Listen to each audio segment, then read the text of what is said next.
ವಿರೋಧ ಪಕ್ಷದ ನಾಯಕ ಸ್ಥಾನ ಮಾತಾಡ್ತಾ ಇದ್ದಾರೆ. ನನ್ಗೆ ಗೊತ್ತಿಲ್ಲ ಸರ್, ನನಗ್ ಗೊತ್ತಿಲ್ಲ. ಈಗ ಅವರು ಕೋರ್ ಕಮಿಟಿ ಅಧ್ಯಕ್ಷ ಇದ್ರು, ಸಿದ್ದರಾಮಯ್ಯನವರು ಒಂದು ಹಿಂದುಳಿದವರು ಮುಖ್ಯಮಂತ್ರಿ ಇದ್ರು, ಕುಮಾರಣ್ಣರವರು ಹಿಂದುಳಿದ ಸಮಾಜ ಇರ್ಲಿ ಅಂತೇಳಿ ಒಂದು ವಿರೋಧ ಪಕ್ಷದ ನಾಯಕನ ಕೊಟ್ಟಿರ್ಬೇಕು. ಮಾತಪ್ಪ ಅದು ರಾತ್ರಿ ಬದಲಾಗೋಯ್ತು. ಇನ್ನೊಂದ್ ದಿನ ಡಿಸೈಡ್ ಆಗಿತ್ತು. ತಪ್ಪು ಸರ್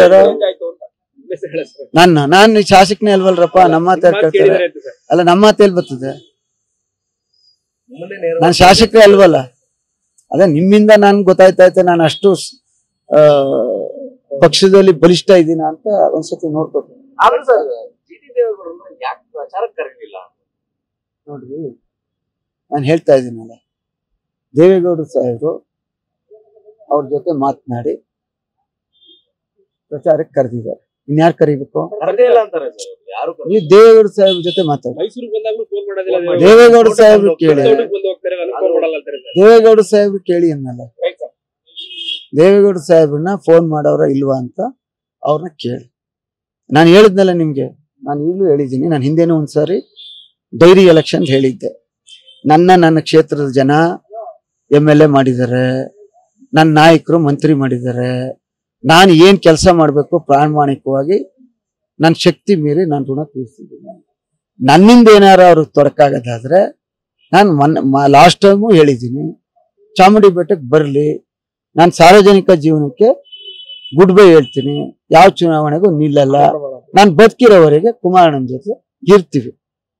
ಅದಕ್ಕೂ ಕಷ್ಟ ಅಂದ್ರೆ ಓಲಿ ಫೋನಲ್ಲಿ ಮಾತಾಡ್ಕೋತೀವಿ, ಇನ್ನೇನ್ ಮಾಡ್ಬೋದು, ಇಷ್ಟು ಹೇಳ್ಬೋದು. ಇಲ್ಲ, ನಾನು ಅದು ಯಾವ್ದಕ್ಕೆ ಅವ್ರು ನನ್ನ ಮೇಲೆ ನಂಬಿಕೆ ಇಲ್ದೇ ಇದ್ರೆ ಅಲ್ಲೇ ಹೇಳ್ಬಿಡ್ತೀನಿ, ನಾನ್ ಬರಲ್ಲ, ನನ್ಗೆ ಯಾವ್ದು ಬೇಡ. ಅವ್ರಿಗೂ ಹೇಳಿದ್ದೀನಿ, ನಮ್ಗೆ ಸಾಕಾಗಿತ್ತೆ ಚುನಾವಣೆ, ಸಾಕು. 3 ಸತಿ ಗೆಲ್ಸವ್ರೆ ನಮ್ಮ ತಾಲೂಕಿನ ಜನ ಪುಣ್ಯಾತ್ಮರು. ನಂದೇ ಆದಂತ ಶಕ್ತಿನಲ್ಲಿ ನನ್ನ ಕೈಲಾದ ಕೆಲಸ ಮಾಡಿದ್ದೀನಿ. ಅದಕ್ಕೆ ಈಗ ಸ್ವಲ್ಪ ಪಕ್ಷ ಸ್ವಲ್ಪ ಮನಸ್ಸಿಗೆ ನೋವಾಗಿದೆ ನಾಯಕರುಗಳಿಗೆ.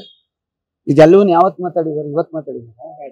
ಆಯ್ತಾ, ಸರಿಯಾದ ವೇದಿಕೆ ಸಿಕ್ಲಿ. ನಾನು ಯಾರ ಬಗ್ಗೆನೂ ಮಾತನಾಡಲ್ಲ. ಇಲ್ಲಿವರೆಗೆ ನಾನು ಒಬ್ರ ವಿರುದ್ಧನೇ ಮಾತಾಡಿರೋದು. ನಮ್ ಕ್ಯಾರ್ನಾಗಿದ್ದವರು ಬಿಟ್ರೆ ಇನ್ಯಾರ ಜೊತೆನೂ ಮಾತಾಡಿಲ್ಲ. ನಾನು ನಾಯಕರು ಫಸ್ಟ್ ಕೇಳ್ತೀನಿ, ಅವ್ರ ಅನುಮತಿ ಕೊಡ್ಲಿ, ಆಮೇಲೆ ಮಾತಾಡ್ತೀನಿ.